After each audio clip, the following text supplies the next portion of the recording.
Kalau kamu lagi liburan di Bandung, belum sah rasanya kalau belum berfoto di depan gedung ini. Yap, Gedung Sate. Bangunan yang cantik dan ikonik yang punya ornamen unik mirip tusuk sate di puncaknya.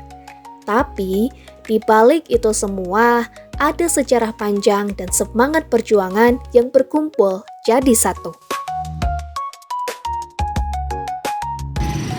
Hai, aku Dinda dari LPP RRI Bandung. Dan sekarang aku lagi ada di salah satu situs bersejarah di kota Bandung.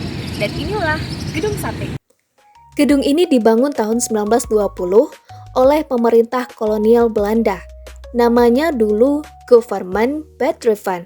Dirancang sebagai pusat pemerintahan Hindia Belanda bersama arsitek J. Gerber merancang bangunan ini dengan memadukan gaya neoklasik Eropa dengan sentuhan arsitektur lokal.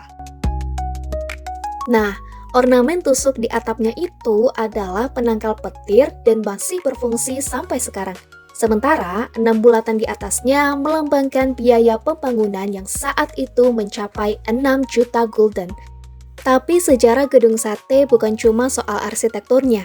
3 bulan setelah proklamasi, pada 3 Desember 1945, 21 pemuda dari Departemen PU berusaha mempertahankan gedung ini dari serbuan Nika dan pasukan Gurkha.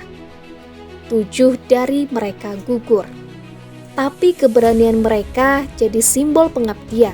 Hari itu dikenang sebagai Hari Bakti Pekerjaan Umum, dan nama mereka diabadikan di sebuah prasasti di halaman gedung. Nah, buat kamu yang pengen tahu lebih banyak, coba masuk ke Museum Gedung Sate. Lokasinya ada di sisi timur gedung. Tiketnya cuma Rp5.000 aja loh. Tapi pengalaman yang kamu dapat jauh lebih berharga. Museum ini dibuat dengan konsep Smart Museum. Begitu masuk, kamu bakal disambut timeline sejarah Jawa Barat dari awal abad ke-19 sampai pembangunan Gedung Sate.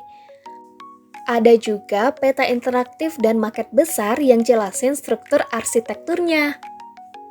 Gak cuma lihat-lihat, di sini kamu bisa merasakan sejarah lewat teknologi. Mulai dari VR yang ngajak kamu masuk ke masa lalu, AR buat ngebuka info digital dari objek nyata, sampai interaktif floor yang bikin belajar sejarah jadi fun banget. Ada teater mini juga loh yang muterin film pendek tentang sejarah Gedung Sate yang kini ditetapkan jadi cagar budaya pada 2017. Konsep Smart Museum ini bikin pengalaman belajar sejarah kamu jadi lebih menyenangkan. Gedung Sate kini beralih fungsi jadi gedung kantor Gubernur Jawa Barat dari tahun 1980 dan masih aktif dipakai hingga saat ini. Selain itu, akses buat umum juga dibuka untuk berkunjung ke museum atau sekedar jalan-jalan sore untuk berfoto di dalamnya. Tapi, kayak tempat bersejarah lainnya, pasti ada PR-nya. Ada beberapa area yang infonya kurang jelas, jadi pengunjung harus nebak-nebak. Pemandu juga nggak selalu tersedia, padahal itu bisa bantu banget buat yang pengen tahu lebih dalam. Namun, kita bisa bantu lewat hal kecil, ngajak teman main ke museum, atau sekedar share info menarik soal sejarah Indonesia, karena dari tahu sejarah, kita bisa lebih cinta sama negeri ini. Atau kita bisa rela berkorban waktu sedikit dengan ikut volunteer jadi guide atau bantu promosiin museum ini lewat konten di medsos.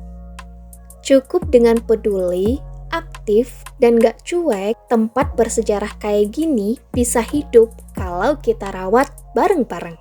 Setelah tahu sejarahnya, rasanya Gedung Sate bukan cuma bangunan tua yang keren untuk difoto, tapi simbol perjuangan, identitas, dan keberanian.